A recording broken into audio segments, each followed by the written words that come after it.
Herkese merhaba. Bugün gerçekten ilginç ve bir o kadar da düşündürücü bir konuya odaklanıyoruz. Hepimiz hayatımızda bir an olsun şanslı hissetmişizdir, değil mi? Ama gerçekten şanslı olmak ne demek? Şans, sadece bir fırsat mı, yoksa her şeyin doğru zamanda ve doğru yerde olmasından mı ibaret? Peki, şanslı olmak nedir? Bu kavramı hiç düşündünüz mü? Hadi, gelin bu soruyu biraz daha derinlemesine irdeleyelim.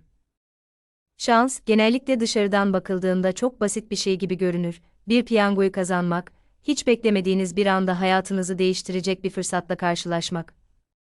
Ancak şans aslında çok daha karmaşık bir şeydir. Bazen iyi bir şans, tamamen rastlantıdır. Ama bazen de şanslı olmak, aslında bizim için doğru anı, doğru yer ve doğru zamanı fark edebilme yeteneğidir. Ya da en basit haliyle, şans, hayatımıza dair belki de en büyük bilinmeyendir. Bu arada, yeri gelmişken, lütfen kanalımıza abone olun ve beğen tuşuna basarak bizi destekleyin. Beğeni sayısı ne kadar yüksek olursa, o kadar fazla kişiye ulaşabiliyoruz. Ayrıca yorumlarda birkaç cümle değerlendirme yazarsanız çok seviniriz. Evet, nerede kalmıştık? Ve burada tam olarak şunu soruyoruz: dünyanın en şanslı insanı kimdir? Bazılarımız şansı sadece bir tesadüf olarak görürken, bazılarımız ise şansı bir fırsat olarak değerlendirir. Bazılarımızın hayatı şansa göre şekillenirken, diğerleri sadece hazırlıklı olup o şansı yakalayabilmek için gereken adımları atar. Şanslı olmak, bazen doğru fırsatları bulmak, bazen de karşılaştığınız engelleri aşacak gücü bulmakla ilgilidir. İşte bugün, şansın hayatımızdaki rolünü ve şanslı olmanın aslında ne anlama geldiğini biraz daha derinlemesine keşfedeceğiz. Belki de şans, sadece doğru zamanda doğru yerde olmak değil, aynı zamanda karşımıza çıkan her fırsatın farkında olup, bunları değerlendirebilmekle ilgilidir. Ama önce, dünyanın en şanslı insanlarından bazılarının hikayelerine bakalım. Şimdi gelin, dünyanın en şanslı insanlarından biri olarak kabul edebileceğimiz Tsutomu Yamaguchi'nin inanılmaz hikayesini daha yakından inceleyelim. Bu hikaye sadece şans değil, aynı zamanda hayatta kalma azmi ve talihin yönlendirdiği bir hayatın çarpıcı bir örneği. Yamaguchi'nin yaşadıkları, her şeyin ne kadar ince bir çizgide olduğunu gözler önüne seriyor. Yamaguchi, Japonya'nın Hiroşima şehrinde çalışan bir mühendisti. 6 Ağustos 1945'te Hiroşima'ya atom bombası atıldı. Yamaguchi, o gün iş için şehirde bulunuyordu ve patlamaya tam 3 kilometre uzaklıkta, fabrikasında çalışıyordu. Aniden büyük bir patlama sesi duydu ve ardından her şey kararmıştı. Bombanın şok dalgasıyla vücudu savruldu, kulakları çınladı, gözleri neredeyse kör oldu. Ancak Yamaguchi hayatta kalmıştı. Şans mı? Hayır, belki de doğru zamanda doğru yerde olmak. Ancak bu hikaye burada bitmiyor. Yamaguchi, birkaç gün boyunca Hiroşima'dan uzaklaşamayacak kadar ağır yaralandıktan sonra, kendini toparlamak için Nagasaki'ye gitmek zorunda kaldı. Zihinsel ve fiziksel olarak travma yaşayan Yamaguchi, Nagasaki'de bulunduğu sırada, tam 3 gün sonra, 9 Ağustos'ta, Nagasaki'ye de bir atom bombası atıldı. Evet, yanlış duymadınız. Yamaguchi, 2 atom bombasına da maruz kalmış ve her ikisinden de hayatta kalmayı başarmıştı. Burada gerçekten de şansın rolü büyük. Eğer Yamaguchi, Hiroşima'dan Nagasaki'ye gitmek yerine, normalde çalıştığı fabrikasında kalsaydı, o patlamada yaşamını kaybedebilirdi. Ancak o, tedaviye başlamak için Nagasaki'ye gitmeye karar vermişti ve bu onun hayatını kurtaran o küçük tesadüflerden biriydi. Düşünsenize, bir insan bir şehirde atom bombası patlıyor ve hayatta kalıyor.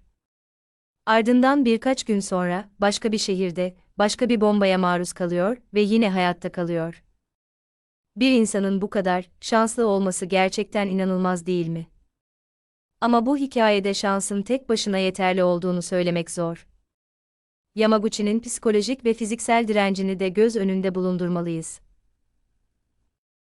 Hayatta kalan her insan, sadece fiziksel değil, aynı zamanda zihinsel olarak da büyük bir direncin ve azmin örneğidir. Yamaguchi, Japon hükümeti tarafından atom bombasına maruz kalan 2 kez hayatta kalan insan olarak kaydedildi.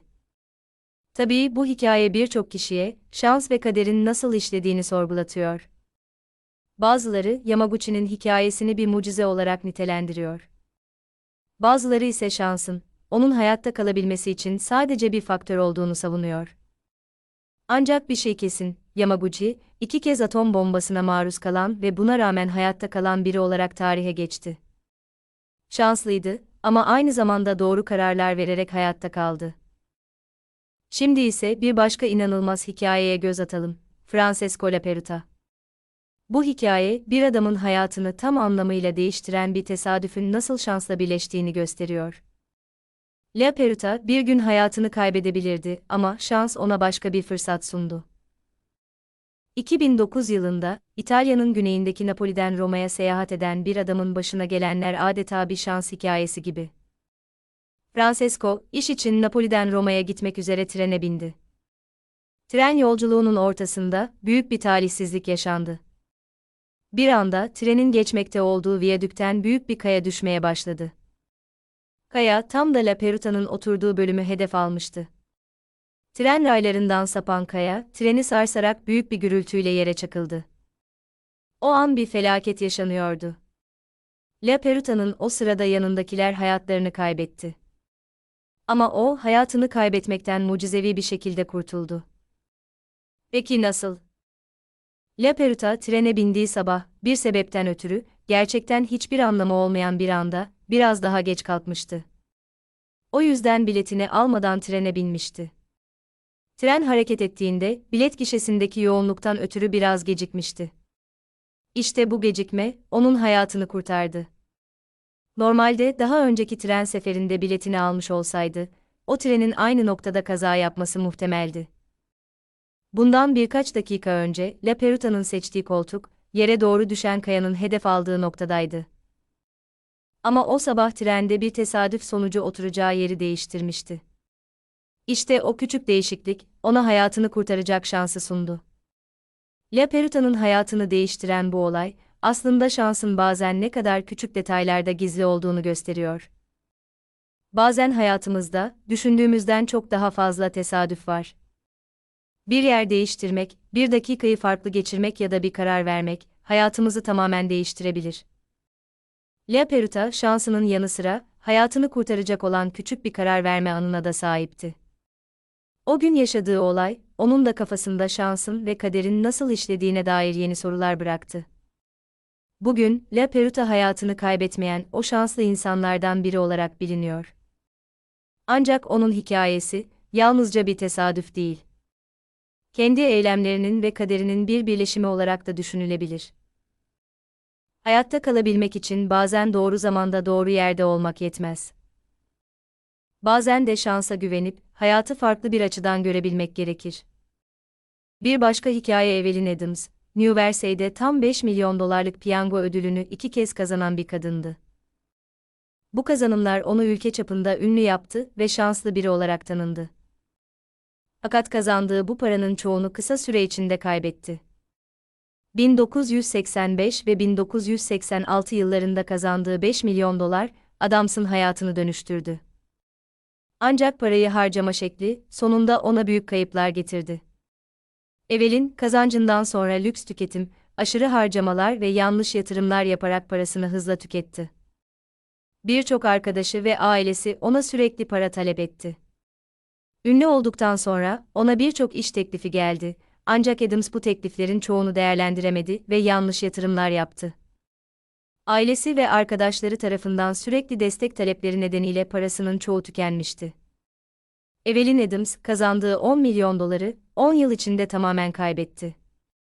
Paranın çoğunu harcarken, sonunda birkaç yıl sonra tamamen maddi olarak zor duruma düştü. Bir başka hikaye Michael Carroll, 2002 yılında İngiltere'de 15 milyon sterlinlik piyango ödülünü kazandı ve bu ona Lotto King, piyango kralı unvanını getirdi. Ancak yıllar sonra kazandığı bu paranın tamamını kaybetti. Michael, kazanır kazanmaz hızla lüks bir yaşam tarzına geçti. Lüks arabalar, pahalı gece kulüpleri ve büyük harcamalarla tanındı. Kazandığı parayı eğlenceye, kumara ve lükse harcadı. Yılmadan kumar oynadı ve parayı kaybetmeye başladı. Ayrıca birçok kötü arkadaş edindi ve çevresindeki insanlar sürekli para talep etti. Bu durum, Carroll'ın mali durumu üzerinde olumsuz bir etki yarattı. 5 yıl içinde Michael'ın kazandığı 15 milyon sterlinin tamamı tükendi. Bu sürede ailesi ve arkadaşlarıyla olan ilişkileri de bozuldu. Bugün Michael Carroll eski kazançlarıyla ünlü olmasına rağmen borçlar içinde bir hayat sürüyor. Abraham Shakespeare, 2006 yılında Florida'da 30 milyon dolarlık piyango ödülünü kazandı. Ancak bu kazanç ona trajik bir son getirdi. Kazandığı parayla kısa sürede popüler oldu. Ancak çevresindeki insanlar, onu sürekli para talep eden kişilerle çevreledi. Shakespeare, kazanmasının ardından büyük yatırımlar yapmaya, lüks yaşama ve çevresindekilere para vermeye başladı. Ancak kazancını harcarken dikkatli davranmadı. Bir süre sonra, büyük bir dolandırıcılık planının içine çekildi. Onun servetini çalmak isteyen insanlar, Abraham Shakespeare'e manipüle etti ve büyük kısmını kaybetmesine neden oldu. Trajik bir şekilde, 2009 yılında Shakespeare kayboldu ve daha sonra cinayete kurban gitti. Katili, ona yardım eden biri olarak tanındı ve bunun nedeni, onun büyük servetini çalmaya çalışmış olmasıydı. Film karakterlerinden gerçek hayatta şansa sahip insanlara kadar, şans bazen insanın hayatını kurtarır, bazen de kaderini yeniden yazmasını sağlar. Ancak bu hikayelerden öğrenebileceğimiz şey, şansın yanı sıra cesaret, hızlı düşünme ve doğru karar verme yeteneklerinin de önemli olduğudur. Şans, bazen kontrolümüz dışında gerçekleşen olayları ifade eder, doğru zamanda doğru yerde bulunmak gibi. Ancak bu olayların ardından ne yapacağımız tamamen bize bağlıdır. Şansla gelen fırsatları değerlendirmek, hayatta başarılı olmak için kritik bir beceridir. Hayatta her zaman her şey yolunda gitmeyebilir, ama şansın da bir kombinasyon olduğunu unutmamak gerekir. Hazırlık, fırsat ve doğru kararların birleşimi. Bu nedenle, ister şanslı bir an yaşayın, ister tamamen beklenmedik olaylarla karşılaşın, hikayenizi nasıl şekillendireceğiniz sizin ellerinizdedir. Şansın yalnızca bir başlangıç olduğunu, esas olanın onu nasıl kullandığınız olduğunu unutmayın. Sizin en şanslı olduğunuz an neydi? Yorumlarda bizimle paylaşmayı unutmayın. Ayrıca şans kavramının farklı bir yönünü keşfetmek isterseniz, bir sonraki videomuzda en şanssız insanlar ve kaderin çarkları başlıklı hikayeleri birlikte inceleyeceğiz. Bu tarz içerikler ilginizi çekiyorsa mutlaka izleyin. Ve son olarak tekrar hatırlatayım, bizi desteklemek için kanalımıza abone olun, videolarımızı beğenin ve yorum bırakın.